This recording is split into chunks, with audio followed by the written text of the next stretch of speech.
The last big topic I wanted to talk about is just time management in general. I'm going to show you some math that may actually surprise you. But how much time can you afford to waste? That's actually it's a subjective question, because so time management couch potato to Olympic level in 1 year. I already told you. So when I lived in Cherokee and I was single and didn't have children, 2 hours a day I would walk. I was reading two or three books a week. I could play video games all weekend long if I wanted. And so my health burner was up, my work burner was doing fine, my social life burner was doing fine, but I didn't have that other burner, right? I didn't have I wasn't a husband, I wasn't a dad. So I could waste a lot of time and still do everything I needed to do. Now, if I waste 5 minutes, like if there's a detour on the way home, like that bothers me, because like I have a life where every minute has to matter. So I have to be really, really purposeful with my time. And I didn't always have to. So the reason I say that is some people can afford to waste time and others can't.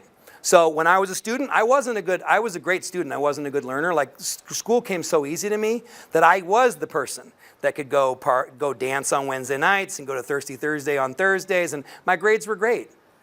But that doesn't impress me, right? We talked about that last week. I'd take a hardworking C student that I know is doing everything anytime. So some people can waste time, but if you're that single parent that's working, you can't. You just can't afford to waste time like others can.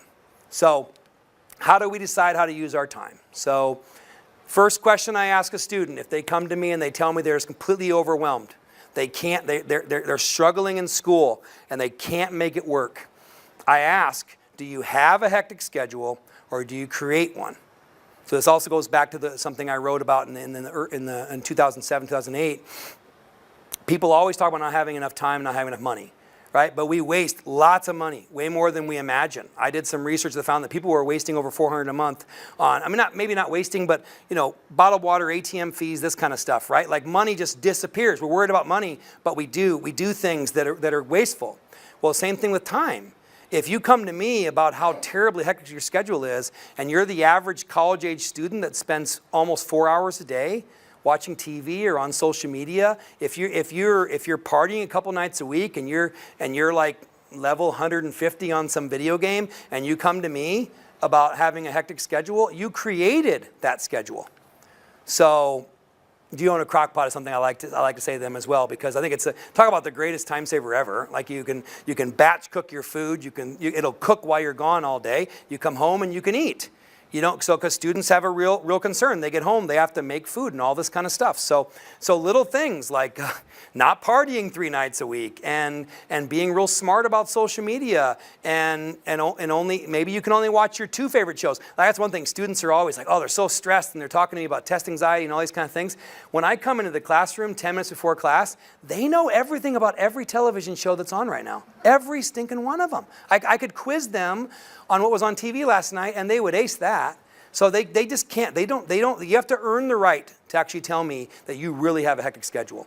And then I basically kind of tell them my story too, because I work a very overloaded schedule. I teach about as much as a teacher can teach, commute 13 hours, have kids when, have kids when I get home.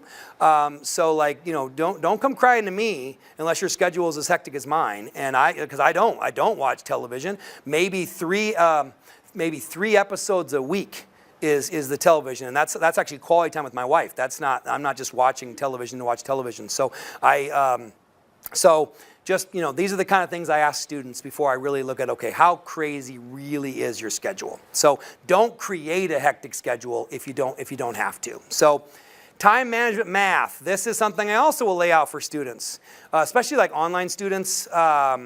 I always kind of do this math for them because they look at something and think this is just overwhelming. Like, how dare you ask me to work about an hour a day on something? But there's 168 hours in a week. So if you sleep 8 hours a night, that's 56 hours. And you have a 40-hour work week. There are still 72 hours left.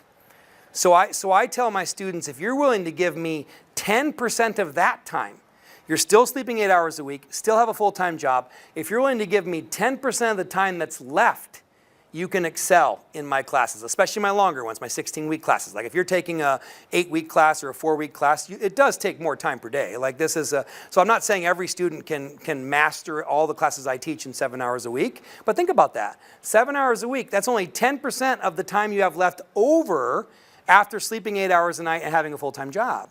So, but even if that student studies 3 hours a day, there's still 51 hours left.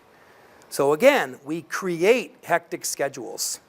Now I know a lot of that is time that seems to just like evaporate into thin air on the weekends, but still, this is not to say that people aren't busy. I know how busy we are. But if you really look at it, I can sleep 8 hours a night, have a full-time job, study 3 hours a day, and still have 51 hours.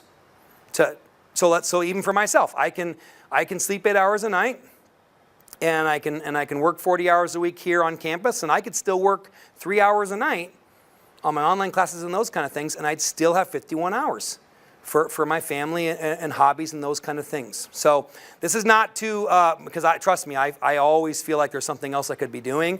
I don't average 8 hours a night of sleep. It's probably more like 6.5. So I'm living proof this is still very difficult. But I like at least framing it this way, because if a student thinks it's impossible to work and go to school, it's clearly not impossible. It's just an issue of time management. Live like nobody else. You can live like nobody else.